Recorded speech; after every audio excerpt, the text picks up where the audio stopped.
మీ కుటుంబ శాంతి, ఆరోగ్యం, ఆర్థిక అభివృద్ధి కోసం రుద్రాక్ష మహాపూజలో తప్పక పాల్గొనండి. ఇప్పుడే నమోదు చేసుకోండి. నమస్కారం గురువుగారు. శ్రీ విష్ణు రూపాయ నమ శివాయ. శ్రీమాత్రే నమ. గురుగారు, గత కొన్ని సంవత్సరాలుగా చూసుకుంటే సనాతన ధర్మం అలాగే దైవం పట్ల ప్రధానంగా భక్తి పెరిగిందా తరిగిందా అంటే మీకేమనిపించింది, మీరు గమనించిన దాన్ని బట్టి? నాకైతే పెరిగిందని అనిపించిందమ్మా. ఎందుకంటే ఇప్పుడు నేను ఈ ఛానల్ అవి ప్రారంభించి 7 సంవత్సరాలు అవుతాం. దానికి ముందు చాగంటి వారు, సామవేదం వారందరూ బ్రహ్మాండంగా చెప్తూ ఉన్నారు ఇప్పటికీను. అది మన అదృష్టం ఏమిటంటే సోషల్ మీడియా, యూట్యూబ్. దానివల్ల గతంలో ఇప్పుడు మల్లాది వారు, శ్రీభాష్యం అప్పలాచార్య స్వామి అలాంటి మహనీయులు ఉండేవారు. కానీ వారి ప్రవచనం వినాలి అంటే మా చిన్నప్పుడు మా నాన్నగారు వారు ఎప్పుడైనా మా ఊరికి వస్తే కనుక వెంకటేశ్వర స్వామి గురికి శ్రీభాష్యం అప్పలాచార్య స్వామి వచ్చేవారు. ఆయన రామాయణం చెప్పేవారు. అప్పుడు రే పదండ్రా అని చెప్పి తీసుకువెళ్ళేవారు. ఆ కాలంలో ఆ ప్రవచనానికి వెళ్ళి ఏదో నోట్స్ రాసుకోవడం, వినడం. ఆ తర్వాత వినాలంటే టేప్ రికార్డ్ క్యాసెట్లు అవి కూడా దొరికేవి కాదు సరిగ్గా. ఆ తర్వాత సీడీలు వచ్చాయి. ఇప్పుడు ఏమిటంటే యూట్యూబ్లో ఇలా టచ్ చేస్తే ప్రవచనాలు హాయిగా వినొచ్చు. దానివల్ల ఏమిటంటే ఈ ప్రవచనాలు, ఈ సనాతన ధర్మం అనేవి జనబాహుళ్యంలోకి చొచ్చుకుని వెళ్ళిపోతున్నాయి. గతంలో మల్లాది వారి ప్రవచనాలు వినాలంటే చాలా కష్టం. ఇప్పుడు ఏ చాగంటి వారో, సామవేదం వారో వినాలంటే చాలా తేలిక, దొరికేస్తాయి. వారివే ఇప్పుడు పాపం కొన్ని పాతవి రికార్డ్ చేసినవి వాటిని రిస్టోర్ చేసి ఇప్పటికీ మల్లాది వారి, శ్రీభాష్యం అప్పలాచార్య స్వామి పెడుతున్నారు. అందుకని నాకు అనిపించేది అయితే సోషల్ మీడియా వచ్చిన తర్వాత జనాలలో భక్తిను, అవేర్నెస్ పెరిగాయమ్మా. నేనైతే ఖచ్చితంగా పెరిగాయని అనుకుంటున్నాను. చాలా మంది గురువు గారు జర్నీల్లో వెళ్ళేటప్పుడు, నిద్రపోయేటప్పుడు అలా పెట్టుకుని వింటూ ఉన్నారు చాగంటి గారి ప్రవచనాలు కావచ్చు. అంతెందుకు మీవైనా కూడా నేను అలా విన్నదాన్నే. ఏమన్నా కథలు చెప్పినప్పుడు మీరు ఏవైతే రీసెర్చ్ చేసి కొన్ని చెప్తారు చూసారా, హిస్టరీకి సంబంధించినవి, అసలు అవి నిజంగా జరిగాయా, శాస్త్రంలో ఏం చెప్పబడింది, ఎలా మనం పూజలు చేయాలి, ఇవన్నీ కూడా నిజమే కదా, ఇవన్నీ మనం ఎందుకు తెలుసుకోలేకపోయామా అని అనిపించేవి. అంటే సినిమాల్లో ఏవైతే చూసామో మా జనరేషన్ వారంతా కూడా సినిమాలు ఇవి చూసి అవే అని అనుకుంటాం. కానీ శాస్త్రంలో చెప్పబడింది ఖచ్చితంగా వేరుగా ఉంటుంది. ఇది నిజమే అంటారా? అంటే ఒకటమ్మా, సినిమా మాధ్యమం మొత్తాన్ని తీసిపారేయాల్సిన అవసరం లేదు.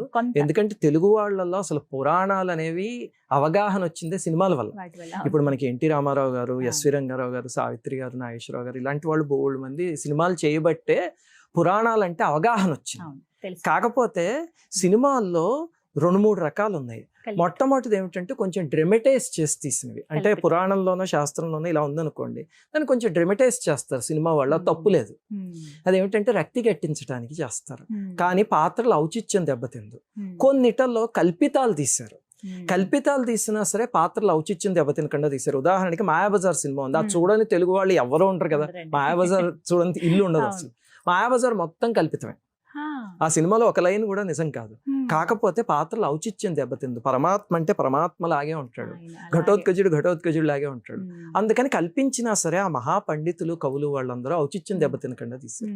ఆ తర్వాత కొన్ని ఘోరమైన సినిమాలు వచ్చి అందులో ఏమిటంటే కమర్షియలైజ్ చేసి హిట్ చేసుకోవడం కోసం, ఇప్పుడు ఉదాహరణకి పాండవులు దుర్మార్గులు, కౌరవులు చాలా మంచివాళ్ళు అన్నట్టు సృష్టించి తీయడం, ఇవి డేంజరస్ తప్ప ఇవి చూస్తే కల్పితాలైనా కొంచెం ఇదైనా సరే భగవంతుడి మీద విశ్వాసం అవి మాత్రం అలాగనే ఉంటాయి.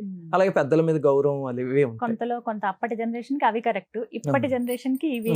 ఇప్పుడు ఇంకా ప్రవచనాల ద్వారా ప్రతి వాళ్ళు చేస్తున్న ప్రయత్నం ఏమిటంటే అవి జనబాహుళ్యంలోంచి చొచ్చుకుపోయినవి మళ్ళీ బయటికి తీసుకొచ్చి నిజాలు చెప్పాలి. నేను కూడా అదే ప్రయత్నం అప్పుడప్పుడు చేస్తూ ఉంటా.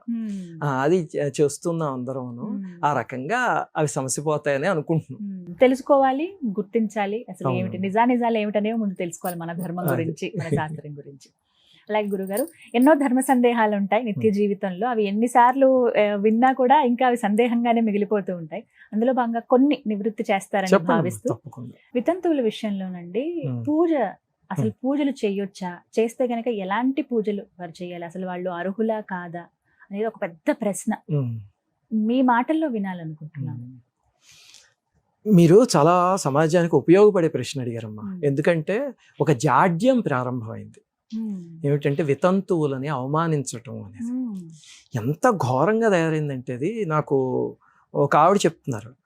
వాళ్ళ కోడలు ఇంట్లో ఏదో ఒక చిన్న ఫంక్షన్ పెట్టుకుని అత్తగారిని, ఆవిడ పాపం వితంతు పూర్వసువాసిని, నువ్వు ఈరోజు బయటికి రావడానికి వీల్లేదు, నీ మొహం చూసారంటే కనుక ఇంటికి వచ్చిన వాళ్ళందరికీ ఇది నువ్వు లోపల పడుండు అని చెప్పి తలుపేసేసింది అని చెప్తే చాలా బాధపడ్డాను నేను. ఇలాంటివి ఘోరమైన సంఘటనలు జరుగుతున్నాయి. ఎంత దురదృష్టకరం అంటే బొట్టు పెట్టుకోకూడదు అని ఒక ఇది ఉంది. అవును గురువు. బొట్టు పెట్టుకోకుండా వాళ్ళు బయటకు వస్తే ఉదయమే బొట్టు లేని మొహం చూసాను రా అంటారు. ఫోన్లే వాళ్ళు బొట్టు పెట్టుకుని బయటకు వచ్చారు అనుకోండి, భర్త పోయినా సరే బొట్టు పెట్టుకుంటుంది అంటారు. అంటే ఈ వర్షంలో అయినా వాళ్ళని ఏడిపించాలి, ఈ వర్షంలో అయినా వాళ్ళని ఏడిపించాలి. ఏడిపించడం మాత్రం కామన్ అంతే. ఇది విన్నారా మీరు ఎక్కడైనా? ఎంత బాధాకరం అది.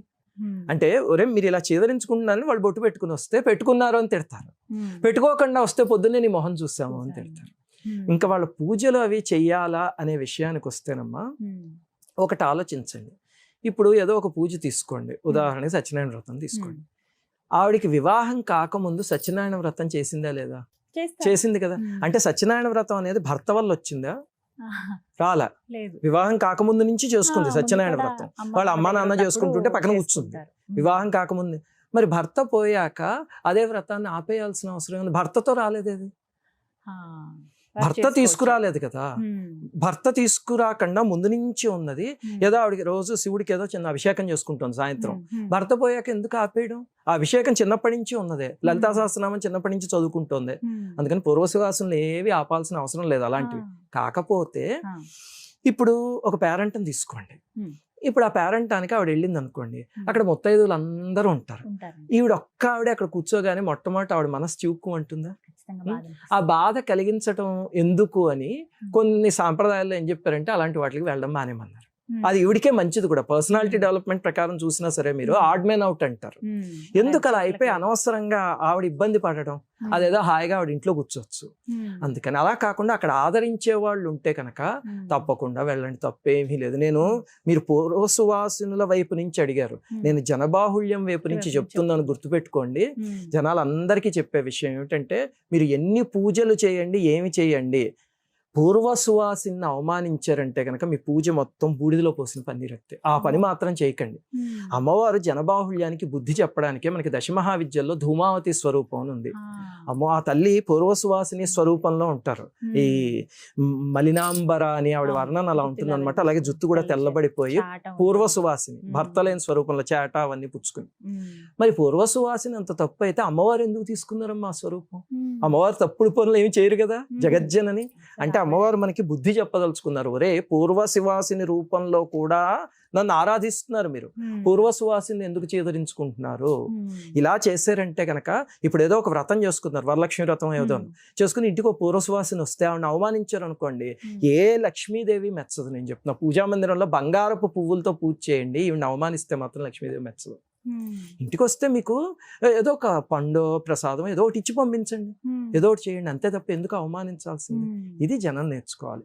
వాళ్ళు కూడా వాళ్ళకి కావాల్సిన పూజలు వాళ్ళకి ఇష్టం ఉన్నవి వాళ్ళు చేసుకోవచ్చు తప్ప ఇప్పుడు కుంకుమ పూజ ఇలాంటివి చేయడం మొదలు పెట్టారు అనుకోండి, వాళ్ళకే మనసు చివుక్కుమంటుంది. అంతే కదా, గుర్తొస్తుంది, భర్త గుర్తొస్తాడు వెంటనే. భగవంతుడు గుర్తు రావడం అనేసి అయ్యో భర్త అనేది గుర్తొస్తుంది. అలా కాకుండా మీకు ఇబ్బంది కలిగించని పూజలన్నీ హాయిగా చేసుకోండి. వారి మనస్సు నొప్పించకుండా వారిదే బాధ్యత అయితే వాళ్ళే జడ్జ్ చేసుకోవచ్చు. ఈ పూజ నేను చేస్తే నాకు చివుక్కుమంటుందా మనస్సు అని వాళ్ళకే అర్థమైపోతుంది, ఏ శాస్త్రం చెప్పక్కర్లే.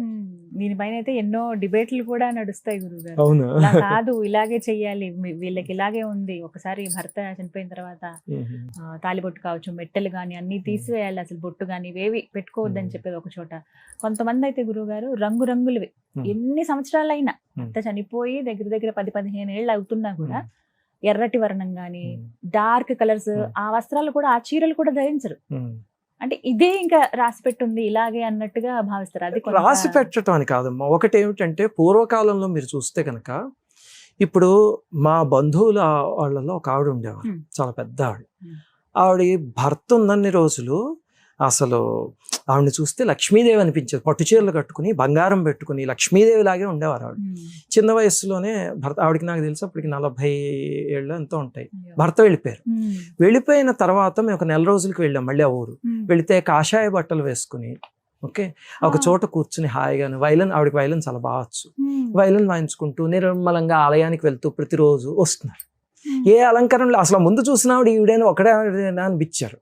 ఏ శాస్త్రం చెప్పలేదు, ఆవిడే వదిలేశారు. అంటే ఏమిటమ్మా ఇలా వదిలేశారు అని అడిగితే, నా భర్త లేనప్పుడు నాకు ఇవన్నీ ఎందుకు అని చెప్పేసి ఆవిడ వదిలేశారు. అది ఆవిడ చాయిస్, వదిలేశారు. ఎందుకు అంటే ఆవిడ అనుకున్నది, భర్త లేనప్పుడు ఇంకొకళ్ళని ఆకర్షించకూడదు నా వేషభాషలతోనూ అని ఆవిడ ఆ రకమైనది తీసుకున్నారు. అది ఆవిడ ఇష్టం. ఆవిడ ఇంకా పరిపూర్ణమైన వైరాగ్యంతో ఆఖరికి వారణాసిలో ఉండి దేహం వదిలేశారు మహాతల్లి. అలాగా అది వాళ్ళ ఇష్టానికి సంబంధించిన, ఎవరు బలవంతంగా ఎవరి మీద ఏమీ రుద్దకూడదు. వెంగమాంబ గారి చరిత్ర మీరు తీసి చూస్తే ఆవిడ చిన్నతనంలోనే భర్త వెళ్ళిపోయారు, కానీ ఆవిడ అన్ని సౌభాగ్య చిహ్నాలు ధరించారు. ఆవిడని బలవంతంగా ఆపుదామని చెప్పి ఎంతమంది దుర్మార్గులో ప్రయత్నిస్తే స్వామి ఎప్పుడు వాళ్ళకి ఎలా బుద్ధి చెప్పాలో అవన్నీ చెప్పి చూపించారు. అందుకని చాలా చేశారమ్మా. ఆవిడ్ని అసలు హింస పెట్టేశారు వెంగమాంబ గారు. ఆ తల్లి అవన్నీ భరిస్తూ వచ్చారు మహాతల్లి. అందుకే ఈ రోజు ఆవిడని పూజించుకుంటున్నాం, వాళ్ళందరినీ తిట్టుకుంటున్నాం. అంతేనా? ఎన్ని వందల సంవత్సరాలు ఎందుకు జరిగి. కోరికలు తీరడం కోసం మనం పూజలు చేయడం కరెక్ట్ అంటారా? ఎందుకంటే నాకు ఈ కోరిక ఉంది, తీర్చాలి, నాకు ఇలా జరగాలని కోరుకుంటున్నాను అని చెప్పి కొంతమంది ఇదే నియమంగా పెట్టుకుని పూజ చేస్తూ ఉంటారు. అసలు అలా చేయొచ్చా? మంచి ప్రశ్న అడిగారమ్మా. ఇక్కడ ఒక డిఫరెన్స్ తెలియాలమ్మా. ఇందాక మనం ఎలాగైతే సనాతన ధర్మము మతము అంటే ఏమిటో అనుకున్నామో, అలాగే ఇక్కడ కూడా కష్టం వేరు, కోరిక వేరు. ముందు ఆ రెండింటికి మధ్య చాలా సెటిల్ డిఫరెన్స్ ఉంది. అందరూ ఏం చేస్తారంటే ఇవి తీసుకొచ్చి ఒకే మూటలో కట్టేస్తారు, కష్టాలు కోరికలు. కష్టం వేరు, కోరిక వేరు. కష్టం అనేది నెసెసిటీ, కోరిక అనేది లగ్జరీ. ఇప్పుడు మనకి జీవితంలో ప్రతిరోజు అన్నం తినడం అనేది నెసెసిటీ. ఓకే, బెంజిలో తిరగడం అనేది లగ్జరీ. ఆటోలో వెళ్ళొచ్చు, ఆటోలో వెళ్ళడం నెసెసిటీ, ఎందుకంటే 20 కిలోమీటర్లు నేను నడవలేను అని ఆటోలో వెళ్ళొచ్చు. బెంజిలో తిరిగితే లగ్జరీ అది. అలాగే కష్టాలు అనేవి అన్ని నెసెసిటీస్, కోరికలు అనేవి లగ్జరీస్. మీకు అర్థమయ్యే భాషలో చెప్తా. ఇప్పుడు ఒక మనిషి ఉన్నాడు, ఆ మనిషికి ఏదో అనారోగ్యం వచ్చింది, వచ్చి పాపం ఎన్ని హాస్పిటల్స్ తిరిగాడు, లక్షల రూపాయలు ఖర్చు పెట్టాడు, అయినా సరే అతని ఆరోగ్యం మాత్రం దొరకలే అతనికి. అది కష్టం. దాన్ని భగవదారాధన చేసి తీర్చుకోవచ్చు. ఎందుకంటే మనకి శాస్త్రంలో పూర్వజన్మ కృతం పాపం వ్యాధి రూపేణ పీడ్యతే అని ఉంది. అందుకని పూర్వజన్మలో కరడగట్టిన ప్రారంధం ఉంటే కనుక అది వ్యాధి రూపంలో వస్తుంది అని ఉందన్నమాట. అందుకని అది పూజ చేసి తీర్చుకోవడానికి మనకి సనాతన ధర్మంలో ఎన్ని ప్రక్రియలు ఉన్నాయో, దానికి రామాయణంలో కొన్ని ఉన్నాయి, అలాగనే ఈ చంద్రశేఖరాష్టకం లాంటివి చేయొచ్చు. అలాంటివి బోల్డ్ ఉన్నాయి రోగాలను తగ్గించుకోవడానికి. అవన్నీ మనం చెయ్యాలనే మహర్షులు ఇచ్చారు, అందుకని అవి ఏమీ తప్పులేదు. ఇవి కష్టాలు. అలాగనే ఎంత వయస్సు వచ్చినా సరే వివాహం కాలేదనుకోండి, కొంతమంది ఉంటారు పాపం ఎంత ప్రయత్నించినా వివాహం కాదు, అది కష్టమే కదా. ఏ స్త్రీకైనా ఏ పురుషుడికైనా సరే జీవిత భాగస్వామి కావాలి అని ఉంటుంది. తల్లిదండ్రులు వెరిపోయే లోపు జీవిత భాగస్వామి ఉండాలి, లేకపోతే అది కష్టమే. ఆ కష్టాన్ని భగవంతుని ఆశ్రయించి తీర్చుకోవచ్చు. ఇప్పుడు ఈ పెళ్లి కాకపోతే హాస్పిటల్కి వెళ్తే పెళ్లి అవ్వదు, అది ఎవరి కాళ్ళు పట్టుకోవాలి, భగవంతుడి కాళ్ళు పట్టుకోవాలి, అంతే కదా. అలాగే కష్టం వస్తే తప్పకుండా తీర్చుకోవచ్చు. దీని పురాణ పురుషులు కూడా చేశారమ్మా. ఉదాహరణకి రామాయణంలో దశరథ మహారాజుకి పిల్లలు లేరు. దశరథ మహారాజు అంటే పురాణ పురుషుడు. ఆయన ఆ పిల్లలు లేకపోతే ఆయన ఏం చేశాడు? పుత్రకామేష్టి యాగం చేశాడు. అంటే అక్కడే మీకు ఎగ్జాంపుల్ తెలుస్తుంది కదా, ఏదైనా కష్టం వస్తే కనుక దాన్ని భగవదారాధనతోనో శాస్త్రంలో చెప్పిన వాటితోనో తీర్చుకోవచ్చు. అలాగనే పార్వతీదేవికి సంతానం కావాలి అంటే నారాయణుడిని పూజించి గణపతిని సృష్టించింది అని మనకి వినాయక చవితి కథలో వస్తుంది. అలాగే శ్రీకృష్ణ పరమాత్మకి జాంబవతీ దేవితో సంతానం కావాలి అని పరమేశ్వరుణ్ణి పూజించి ఆ పుట్టిన పిల్లవాడికి పరమేశ్వరుడు అనుగ్రహంతో పుడితే సాంబ అని పేరు పెట్టాడు. శివుడి పేరు సాంబుడి కథ ఉంది కదా మనకి, ఆ సాంబ అనే పేరు అక్కడి నుంచి వచ్చింది. మరి శ్రీకృష్ణ పరమాత్మ అంతోటి దేవుడు ఎందుకు చేశాడు అది అంటే ఆయన చూపించాడు మనకి ఎలా నడవాలి అని. అలాగనే భాగవతంలో ఇంకో సంఘటన వస్తుంది. ఇప్పుడు నేను చెప్పిన కృష్ణ పరమాత్మది అయితే దేవి భాగవతంలో ఉంది. మొత్తం శ్రీకృష్ణుడు దీక్ష ఎలా తీసుకున్నాడో అవన్నీ కూడా రాశారు అక్కడ పరమేశ్వరుని పూజించడానికి. అంటే కష్టాలు వస్తే ఏమి చేయాలో వాళ్ళు మనకి చేసి చూపించారు. వాళ్ళకి అవసరం లేదు, ఎందుకంటే రుక్మిణీదేవి అంటే సాక్షాత్ లక్ష్మీదేవి, కృష్ణుడు అంటే సాక్షాత్ విష్ణువు, అలాగే పార్వతీదేవి అంటే సాక్షాత్ జగజ్జనని. అయినా వాళ్ళు ఎందుకు చేశారు అంటే మా జీవితంలో కూడా ఇలాంటివి చేస్తున్నాం అంటే మీరు కూడా చేసుకోండి హాయిగాను. ఎవరి కాళ్ళు పట్టుకుంటాం? ఇంకా రోడ్డు మీద వెళ్ళేవాడి కాళ్ళు, ఎదురింటి వాళ్ళు పక్కింటి వాళ్ళను పట్టుకుంటే పరమేశ్వరుడి కాళ్ళు, నారాయణుడి కాళ్ళు పట్టుకోవాలి. అవే పూజలన్నీ, అవే కష్టాలు తీసుకోవడానికి చేసే ప్రక్రియలు.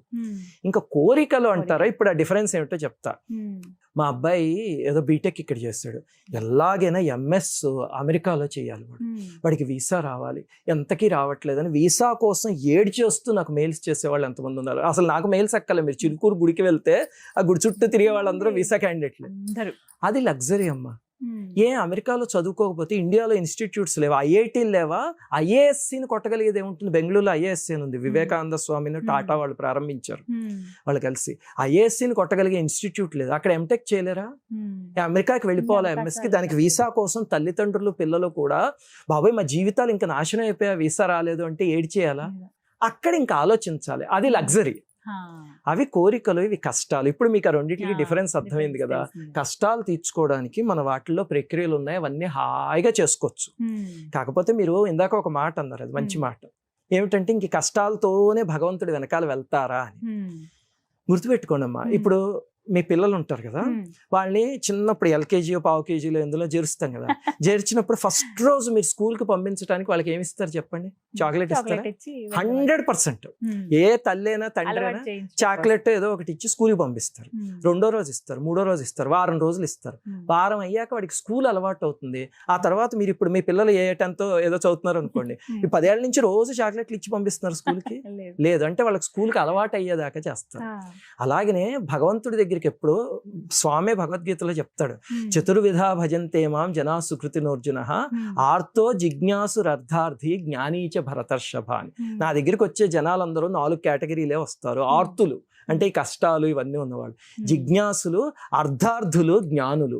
నా దగ్గరికి వచ్చే కేటగిరీస్ ఏమిటి అనేది ఆయనే చెప్పిస్తాడు. ఆర్తులు కూడా వస్తారు ఆయన దగ్గరికి. అలా వచ్చిన తర్వాత ఇప్పుడు మీ పిల్లలు 10 రోజుల పాటు మీరు చాక్లెట్ ఇచ్చాక 11వ రోజు చాక్లెట్ ఇవ్వకపోయినా స్కూల్కి వెళ్ళడం మొదలు పెట్టారు, వాళ్ళకి స్కూల్ అలవాటైంది. అలాగే భగవంతుడి దగ్గరికి కూడా మనం చేర్చడానికి కష్టము, దానికి పూజ అనేది ఒక చిన్న తాయిలం అంతే. ఇప్పుడు మా ఛానల్కి వచ్చిన వాళ్ళు లక్షల మంది మొట్టమొదట కష్టాలు ఉన్నాయని పూజలు ప్రారంభించారు. ఇప్పుడు మీరు వాళ్ళ ఇంటికి వెళ్ళి చూడండి, ఏ పండగైనా ఆనందంగా చేసేసుకుంటూ ఉంటారు.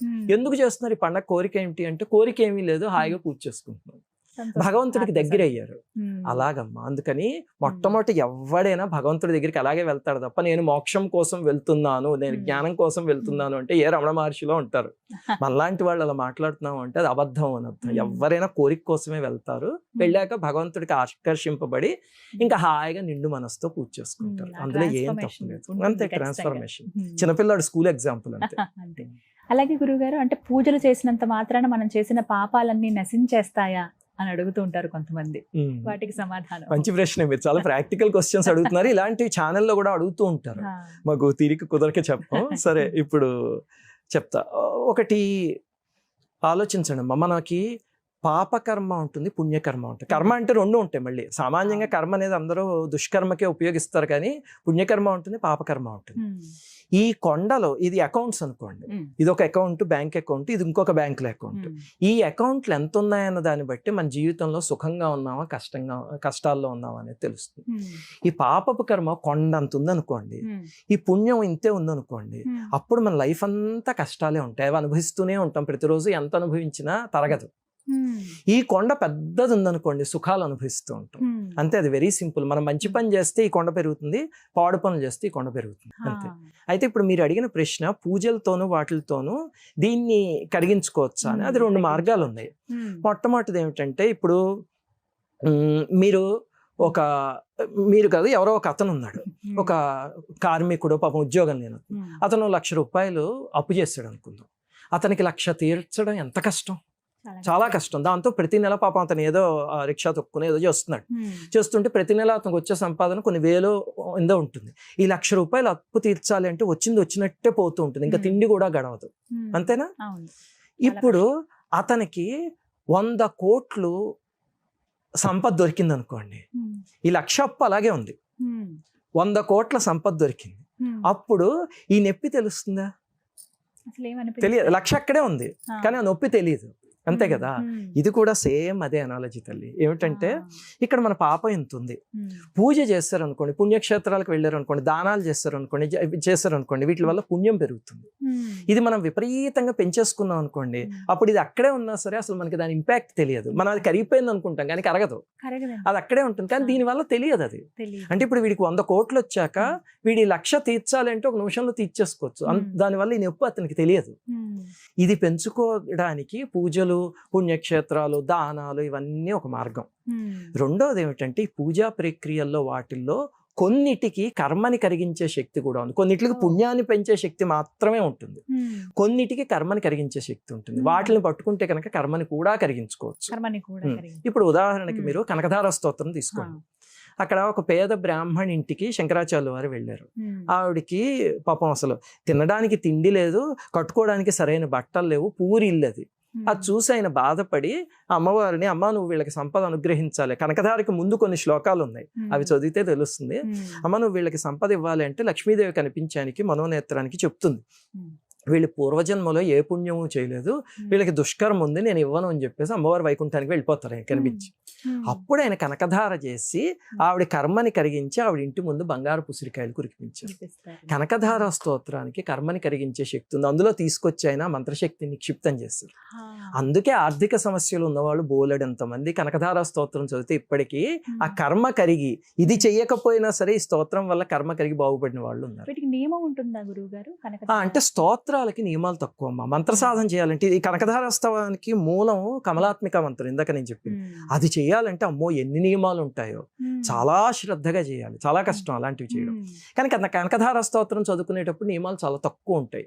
అంటే చెప్పాలంటే మనకి కాన్సన్ట్రేటెడ్ ఫామ్ ఉంటుంది. ఇప్పుడు యాసిడ్స్ ఉన్నాయి మన కెమిస్ట్రీ ల్యాబ్ లో, ఒక కాన్సన్ట్రేటెడ్ యాసిడ్ చుక్క మీద పడింది అనుకోండి కనబడిపోతుంది, అందుకని దానికి గ్లౌజ్లు వేసుకోవడం అన్ని చేయాలి.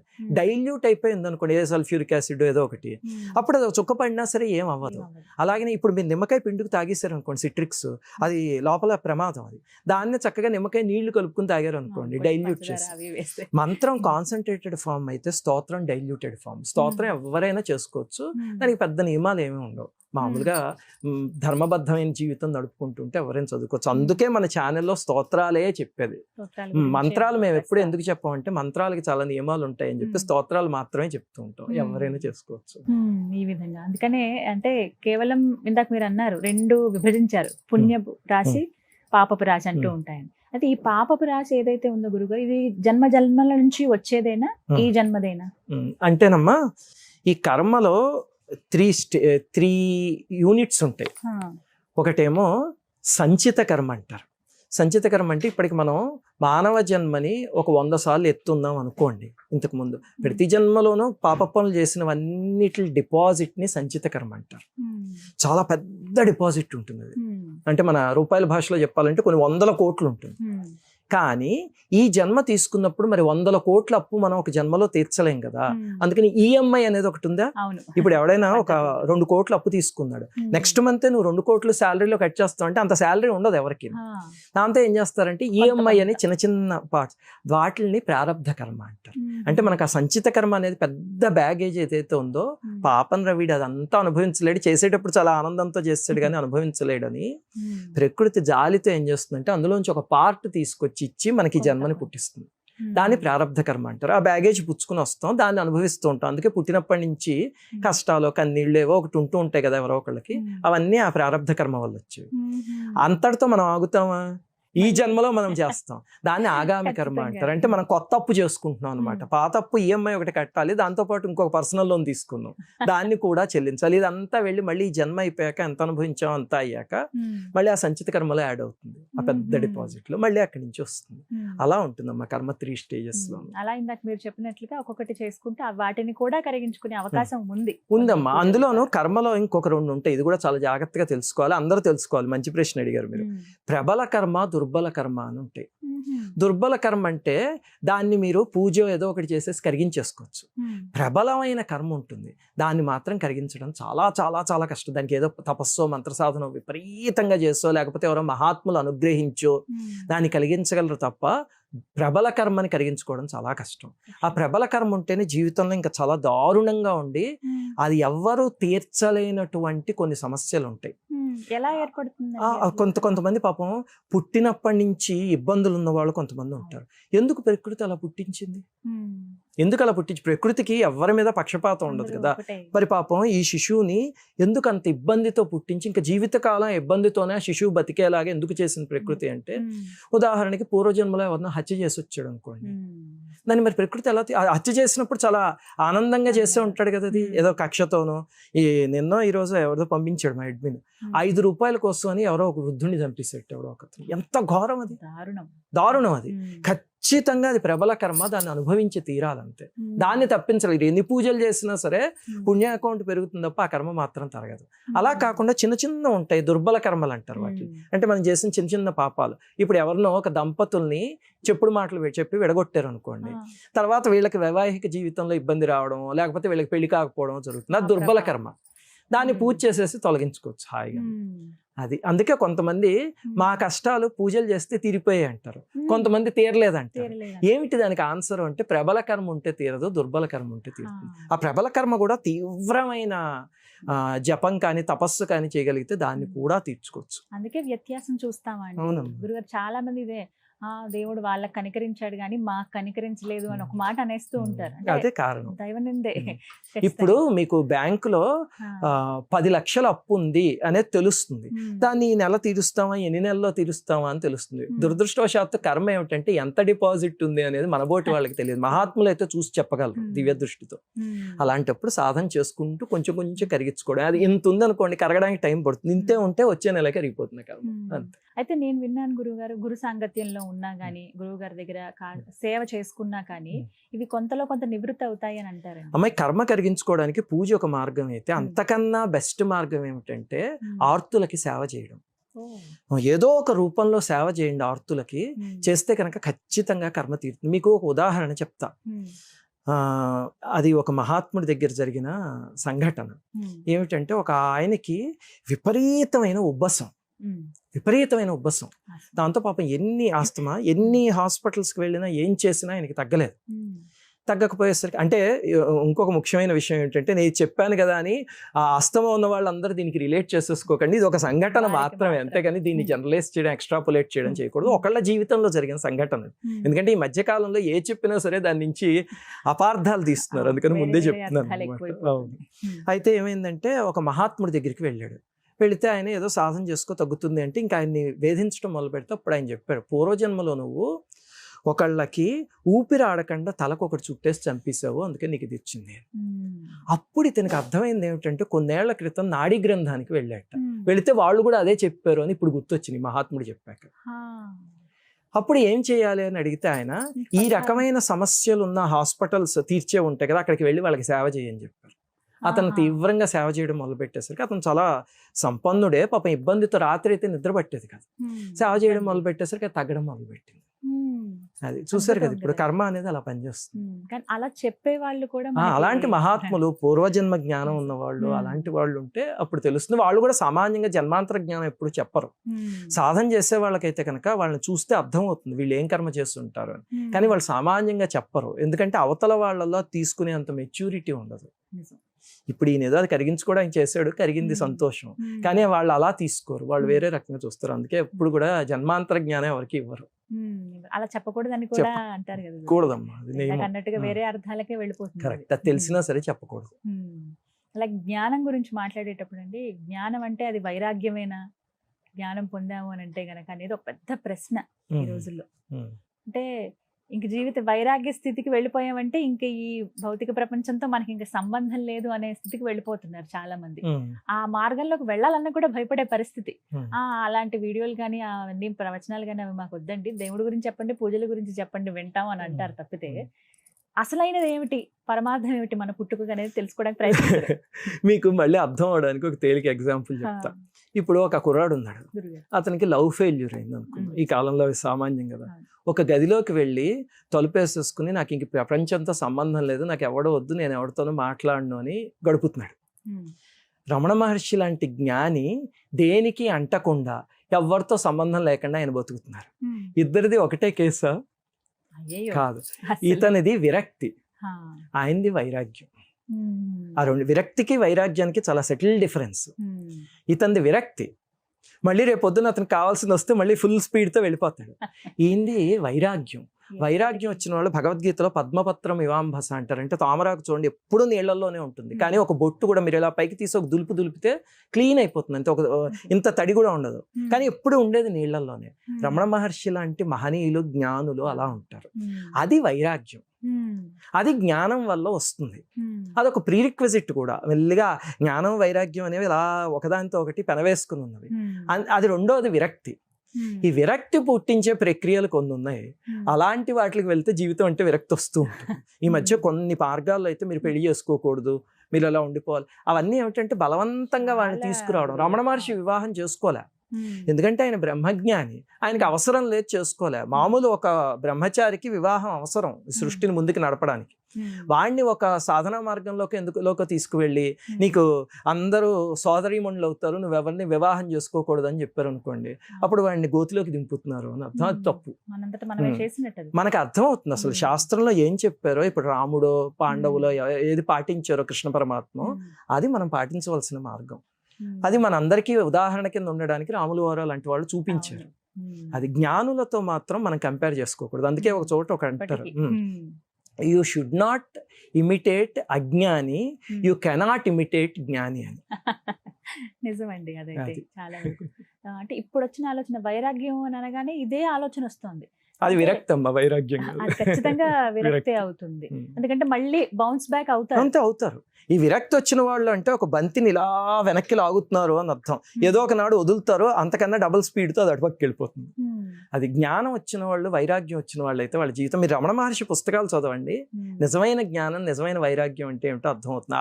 డిటాచ్డ్ అటాచ్మెంట్ అనమాట. ఇప్పుడు ఆయనకి సర్కోమా వ్యాధి వచ్చింది, వస్తే ఆపరేషన్ చేస్తుంటే నాకు మొత్తం ఏం అక్కర్లేదు అన్నారు అని మనం టీవీలో ఎవరికైనా సర్జరీ చేస్తుంటే చూస్తాం. అలాగే ఆయన చేతికి చేస్తుంటే అలా చూస్తూ కూర్చున్నారు, నొప్పి లేదు, ఏమీ లేదు. ఏమిటి అంటే ఇది వేరు నేను వేరు అనే స్థాయికి ఆయన వెళ్ళిపోయారు. మనం రమణ మహర్షిని ఇమిటేట్ చేద్దాం అని చెప్పి నాకు మత్తు ఇవ్వకుండా చెయ్యండి అంటే అరుస్తాం అక్కడ. అది వాళ్ళని మనం ఇమిటేట్ చేయలేం. అది వైరాగ్యం, అది జ్ఞానం, ఇది విరక్తి. మహానుభావులు ఇది జన్మలలో సాధన చేస్తే అప్పుడు వస్తుంది. విరక్తి అనేది ఏముంది, ఒక స్కూల్ ఆఫ్ థాట్ కి వెళ్తే వాళ్ళు నేర్పించేస్తారు వారం రోజులు కూర్చోబెట్టి, చిచి సంసారం ఇదంతా అబద్ధం, ఏం అక్కర్లేదు అని. బయటకు వచ్చాక వాడు మళ్ళీ సంసారంలో దిగుతాడు, మళ్ళీ సాధారణం అయిపోతారు. ఇప్పుడు ఇలాగ యంగర్ జనరేషన్ లో కూడా చాలా మందికి ఇలాంటి ఆలోచనలు వస్తున్నాయి. ఇప్పుడు వస్తున్న ఆలోచనలు కొన్ని వెర్రితల్లమ్మా. ఉదాహరణకి డింక్ అనేదో తయారైంది, double income no children, DINC అనుకుంటా. అది ఏమిటంటే పిల్లలతో బాబోయ్ చిన్నప్పటి నుంచి వీళ్ళు రాత్రులు ఆడవడాలు, అలాగే పురిటి నొప్పులు పడ్డాలి, డైపర్లు మార్చడాలు, ఇవన్నీ ఎవడ పడతాడు రా బాధ. అలాగే పెద్ద అయ్యాక వాళ్ళకి స్కూల్ సీట్లు, కాలేజీలో మళ్ళీ ఎంట్రన్స్లు, ఉద్యోగాలు, పెళ్లిళ్ళు, ఇవన్నీను. అందుకని పిల్లలకి అండం మానేద్దాం, హాయిగా ఎంజాయ్ చేద్దాం అన్నట్టు మొదలైంది. కానీ ఒకటి ఏమిటంటే ఆలోచించండి, ఇప్పుడు ఒక స్త్రీమూర్తి ఉంది పాపం, 9 నెలల గర్భం అంటే ఎంత కష్టమైన ప్రక్రియ అది. అది ఆడవాళ్ళందరికీ సాష్టాంగ నమస్కారం చేయాలి. మగవాడు ఎన్ని కబుర్లు చెప్పినా కుర్చీలో కూర్చుని హాయిగా చెప్తాడు తప్ప మోసే తల్లులు ఉన్నారే. ఇప్పుడు ఎవడైనా మగవాడికి ఒక 2 కేజీలు నీకు పొట్టకి తీసుకొచ్చి తగిలించేసి ఉంచుతాను 9 నెలలు మోయి అంటే వాడి వల్ల కాదు. ఆ స్త్రీమూర్తిని భగవంతుడు అలా సృష్టించాడు. చూడండి, ఇప్పుడు ఆవిడ అంత కష్టపడుతుందా, చివరికి అయితే పొట్ట కోసి తీస్తారు, లేకపోతే శరీరాన్ని చీల్చుకుని బయటకు వస్తాడు. అంటే ఎంత బాధాకరమైన ప్రక్రియ అయినా సరే ఆ పురిటి బిడ్డను చూసుకోగానే ఆనందపడిపోతుంది. బాధ అంతా ఎందుకు? భగవంతుడు చేయగలిగే సృష్టిని మళ్ళీ తను చేయగలిగింది, ఇంకెవరూ చేయలేరు. భగవంతుడు ఒక్కడు సృష్టి చేయగలడు, మళ్ళీ సృష్టి చేయగలిగింది ఎవరంటే స్త్రీ రూపమే, అంతే. దాంతో సృష్టి లాంటి ప్రతి సృష్టి మళ్ళీ చేసింది కాబట్టి ఆ పురిటి బిడ్డను చూసుకుని ఆనందపడుతుంది. ఆ ఆనందాలన్నీ డింక్లో వస్తాయా? డబల్ ఇన్కమ్, ఏదో రిసార్ట్లు తిరుగుతారు, ఫారిన్ కంట్రీస్ తిరుగుతారు, ట్రిప్స్కి తిరుగుతారు. ఒక పురిటి బిడ్డని చేతిలోకి ఎత్తుకున్న తల్లి నా శరీరం చీల్చుకుని బిడ్డ బయటకు వచ్చింది అనే ఆనందం ముందు ఎక్కడైనా ఈ ఆనందాలు సరిపోతాయా? అది దురదృష్టవశాత్తు సరిగ్గా చెప్పేవాళ్ళు లేక చేస్తున్న వికార పనులు అవన్నీ. జీవితాంతం ఆ తల్లికి కొడుకు ఎంత, లేకపోతే కూతురు ఎంత పెద్దవాళ్ళైనా ఆ మూమెంట్ గుర్తుండిపోతుంది. శరీరం చీల్చుకుని సృష్టి చేస్తుందంటే ఇంకెంత మహత్తరమైన జన్మది స్త్రీ జన్మ. కానీ ఇప్పటి జనరేషన్ ఇలా అయిపోయింది చాలా వరకు. అది ఊరికేనమ్మా, వెర్రితల్లు వేస్తున్నాయి అంతే. ఈ సినిమాలు అవన్నీ చూసి చెప్పేవాళ్ళు లేక తల్లిదండ్రులు కూడా చిన్నప్పటి నుంచి బాబాయ్ భగవద్గీత చదువుతున్నాడు, మా వాడికి వైరాగ్యం వచ్చేస్తుంది, మా భగవద్గీత. వైరాగ్యం రావడం అంత తేలిక కాదు, ఒక రమణ మహర్షి రావడం అంత తేలిక కాదు. అది భగవద్గీత, మహాభారతం, లేకపోతే ఈ ప్రవచనాలు ఇలాంటివన్నీ చిన్నప్పటి నుంచి చెప్తుంటే అలాంటి వికారపు బుద్ధులు రావు, సరైన మార్గంలో వెళ్తారు. ఆ తల్లిదండ్రులు చేయాలి. వాళ్ళు ఎక్కడ వైరాగ్యం వచ్చేస్తుందని నాకు కొంతమంది తల్లిదండ్రులు తెలుసు.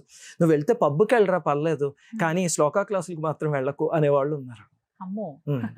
అదేమిటంటే అమ్మో అక్కడికి వెళ్తే ఏదో వైరాగ్యం వచ్చేస్తున్నారు, అంత తేలిగ్గా ఏమి రాదు. కానీ ధర్మం అంటే ఏమిటో తెలుస్తుంది కనీసం. అది మన బాధ్యత, తల్లిదండ్రులుగా ఖచ్చితంగా పిల్లలకి ఇవి నేర్పించాలి. ఆస్తులు ఇచ్చినా సరే అవన్నీ తరిగిపోతాయి తప్ప ఈ ఆస్తి ఇవ్వండి, ఇది ఉంటుంది. చూడండి, ఇందాక మీకు నేను చెప్తున్నా, మా నాన్నగారు చిన్నప్పుడు 4వ తరగతి నుంచి అప్పటి నుంచో బలవంతంగా లలితా సహస్రనామం పూజ చేయించేవారు. చేయిస్తే నేను ఏం చేసేవాడిని, అక్కడ పూజలో కూర్చుని బాబోయ్ ఈయన బలవంతంగా ఇంత చేయించేస్తున్నారు, అప్పుడు 25 నిమిషాలు ఎంతో పట్టేది అనుకునేవాడిని. ఈ రోజు ఆయన నాకు ఇచ్చిన ఆస్తి ఎన్ని కోట్ల విలువైందో ఇప్పుడు తెలుస్తుంది. మామూలు ఆస్తులు ఇస్తే అది ఉండదు. ఈ రోజు నేను అమ్మవారి ముందు కూర్చుని ఆరాధించుకుంటూ నాకు ఏదొచ్చినా, కష్టం వచ్చినా, సంతోషం వచ్చినా అమ్మా అని అమ్మ దగ్గరికి వెళ్ళిపోతాను. వెళ్ళిపోతే అప్పుడు ఓహో ఈ అమ్మవారి చేయి పట్టుకోమని అందించింది మా నాన్నగారు అని అప్పుడు అనిపిస్తూ ఉంటుంది. అదే తల్లిదండ్రులు ఇవ్వాల్సిన ఆస్తి, అంతే. అలాగే నాన్నగారి గురించి మాట్లాడారు. ఇలాగే మీ అమ్మగారికి అండి తిరుమలలో జరిగినటువంటి ఒక ఘటన, ఆ అనుభూతి, అలాంటివి మీకేమైనా ఎదురయ్యాయా? అలాంటి అనుభవాలు ఏమైనా మీ జీవితంలో ఉన్నాయా? అంటేనమ్మా, మా అమ్మగారికి వెంకటేశ్వర స్వామి అంటే ప్రాణం. నాకు అమ్మవారు అంటే ఎలా ఇష్టం, ఆవిడకి వెంకటేశ్వర స్వామి అంటే అలా ఇష్టం. చిన్నప్పటి నుంచి ఏదున్నా వాళ్ళ ఇంట్లో ఇంత పెద్ద వెంకటేశ్వర స్వామి మూర్తి లాంటిది ఉండేట, పాదాలు ఇలా ఉండేవిట. ఆవిడ వెళ్ళి ఆ పాదాల మీద తల అంచేసుకుంటే చిన్నప్పటి నుంచి ఆవిడకి ఇంకంతే తృప్తి అనమాట. ఎంత దుఃఖం వచ్చినా ఏదొచ్చినా సరే ఆ పాదాల మీద తల అంచేస్తే ఆవిడకి తృప్తి అంతే. దాంతో ఆవిడ వెంకటేశ్వర స్వామిని ఒక తండ్రి అనుకున్నట్టే ఆవిడ పెరిగారు. దాంతో ఆవిడకి తిరుమల వెళ్తే అసలు ఒళ్ళు తెలిసేది కాదు. అయ్యి బాబోయ్, అసలు ఇంకా ఒళ్ళు తెలిసేది కదా. ఆ కాలంలో ఏమిటంటే ఇప్పట్లో కాదు, మా చిన్నప్పుడు అంతా ధర్మదర్శనం చాలా తేలిక. ముఖ్యంగా రాత్రిపూట వెళ్తే కనుక రాత్రి 10-10:30 నుంచి మొదలు పెడితే పావు గంటకు దర్శనం అయిపోయేది. మీరు నమ్మరు, అసలు ఆ వైకుంఠం క్యూ కాంప్లెక్స్ నుంచి ఇలా నడుచుకుంటూ వచ్చేస్తే వైకుంఠం దగ్గర నుంచి దర్శనం అయిపోయేది అంతే. ఒక పావు గంటలో చేసేసి బయటకు వచ్చేది. అప్పుడు నాకు ఇప్పటికీ గుర్తు, ఒక రోజు అయితే మా అమ్మగారు 11 దర్శనాలు చేస్తారు ఒకే రోజు. దాంతో బయటకు వచ్చే కనుక అన్న మళ్ళీ ఇంకొక దర్శనానికి వెళ్దాం దా అంటే, అమ్మ మళ్ళీ ఏమిటమ్మా నిద్ర వచ్చేస్తాం, పర్లేదురా అని చెప్పి లాస్ట్ ఆలయం క్లోజ్ చేసేదాకా ఒక్క రోజులో 11 దర్శనాలు చేసి, అబ్బా నా జన్మలో ఈ రోజు నేను 11 సార్లు దర్శనం చేసుకున్నా స్వామిని అని ఆవిడ బయటకు వచ్చి చెప్తే నేను బాబు ఇదేం గిన్నిస్ రికార్డు రా బాబు అనుకునేవాడిని. ఆ కాలంలో ఆవిడకున్న భక్తి తీవ్రత అది వెంకటేశ్వర స్వామి మీద. అందుకే స్వామి చిన్నప్పుడే అలా కనిపించి ఆవిడకి ఆ సంఘటన చెప్పాను కదా, నేను అలా చేశాను. నాకేమైందంటే చూడండి, భగవంతుడు పిచ్చిక్కాలకి దారం గట్టి లాగడం అంటారు, అలాగే ఎప్పుడేది అవసరం అవుతుందో అలా చేస్తాడు. మా అమ్మగారు వెళ్ళిపోయిన తర్వాత నేను ఈ ఛానల్ మొదలుపెట్టాక తిరుమల రీసెర్చ్ చేయడం మొదలుపెట్టాను. తిరుమలలో చాలా విషయాలు గుప్తంగా ఉండిపోయాయి. మన చిన్న ఆలయం అనుకుంటాం కానీ బోల్డ్ ఉన్నాయి అందులో. దాంతో రీసెర్చ్ చేయడం మొదలు పెట్టేసరికి ఇంకా నా మనస్సు స్వామి మీద లగ్నం అవడం మొదలుపెట్టింది. అప్పుడు అన్నిటిలోకి నేను తిరుమల మూల విరాట్ ఆకర్షణ రహస్యం అని ఒక అరగంట వీడియో చేశాను. అది నా ఛానల్లో ఉన్న వీడియోల్లోనే one of the best videos అని నాకు అనిపించేది అనమాట. నాకు బాగా మనసుకి నచ్చిన ఒక 10 వీడియోలు చెప్పమంటే అందులో అదొకటి. చాలా అద్భుతమైన వీడియో అది. ఆ ఎపిసోడ్లో నేను అసలు వెంకటేశ్వర స్వామి అంటే అక్కడ ఉన్న విగ్రహం కాదు, అక్కడ స్వామి అలా నిలుచుకుని ఉన్నాడు, మనకి విగ్రహంలా కనిపిస్తాడు అని చెప్పి పురాణంలో అసలు ఆయన ఏం చెప్పారు, ఎందుకు అలా వచ్చారు అనేది చాలా సునిశ్చితంగా వర్ణించాదంతా. అది చేస్తున్నప్పుడు నాకు మనసు లగ్నం అయిపోయింది. ఇంకా ఆ లగ్నం అయిపోయి అది అప్పుడు నాకు తిరుమల అసలైన స్వరూపం, మా అమ్మగారికి ఏ స్వరూపం కనిపించిందో అది నాకు ఆ ఎపిసోడ్ చేశాక కనిపించడం మొదలైంది. అప్పటిదాకా నేను తిరుమలకి వెళ్తే మామూలుగా నమస్కారం పెట్టుకొచ్చేయడమే. అప్పుడు నాకు అది అర్థమయ్యి, మొన్న ఈ మధ్య ఒక స్వామీజీ ఎవరో ఉన్నారు, పీఠాధిపతులకి సంవత్సరానికి ఒకసారి వాళ్ళతో పాటు 4గురిని తీసుకువెళ్ళచ్చు. కొంతమంది పీఠాధిపతులకి తిరుమల కొండ మీద ఏదో మఠం, వాళ్ళు ఏమిటంటే ఈ కులశేఖర పడి అని ఉంటుంది గుమ్మం స్వామివారి ముందు, అక్కడ కూర్చోబెడతారు. ఆలయం మొత్తం ఇంకా దర్శనాలు ఆపేసేసి అరగంట సేపు ఆ స్వామీజీని ఆయనతో వచ్చిన 4గురిని కూర్చోబెడతారు. కూర్చోబెట్టి స్వామిని ఎలా చూసుకోవచ్చు మనం. అలాగే ఒక స్వామీజీ కుక్కే అని ఒక క్షేత్రం ఉంది, ఆ స్వామీజీ వారికి నేనంటే అమితమైన వాత్సల్యం, వారు రానాన్న శ్రీనివాస్ అని చెప్పి తీసుకువెళ్ళి అక్కడ కూర్చోబెడితే అరగంట చూస్తే నాకు అప్పుడు స్వామి ఆ తత్వం ఏమిటి, ఆ దివ్యమంగళ విగ్రహం ఏమిటి అని చివరికి నేను చేసిన వీడియోలన్నీ నాకు కనిపించడం మొదలుపెట్టి అనమాచార్య వారి జీవితంలో సంఘటన వస్తుంది. దాచుకోని పాదాలకు తగనే చేసిన పూజలివే, పూసే నీ కీర్తి రూప పుష్పములివే అయ్యా, దాచుకో అంటారు ఆయన. అంటే స్వామి నేను ఇన్ని కీర్తనలు రాశాను కదా, ఇవన్నీ నీ పాదాల దగ్గర అర్పిస్తున్న పుష్పాలు తీసుకో అని. అలాగా నేను అన్ని ఎపిసోడ్లు చేశాక స్వామి ఆ పువ్వులు స్వీకరించి నాకు ఈ సాక్షాత్కారాన్ని దర్శనాన్ని అది కలిగించావా అని చెప్పి అక్కడ కళమాట నీళ్ళు వచ్చేసాయి. అలాగే అన్నమాచార్యుల వారి కీర్తన గుర్తొచ్చి అప్పుడు నాకు స్వామి నిజంగా తత్వం ఏమిటి అనేది ఆ రోజు అర్థమైంది.